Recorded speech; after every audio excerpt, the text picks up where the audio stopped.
it is time to do some math.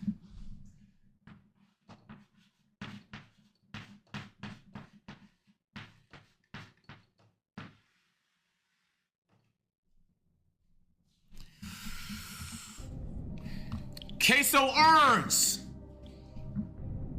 $234,000 on YouTube ads,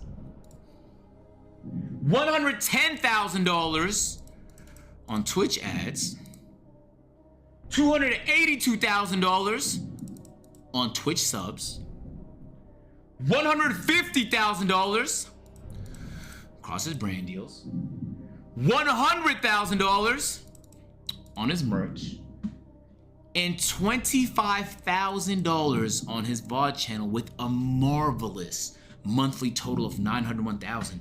And if you multiply that by just 12 to get his annual amount, brother, he's a seven-figure man. 10 million.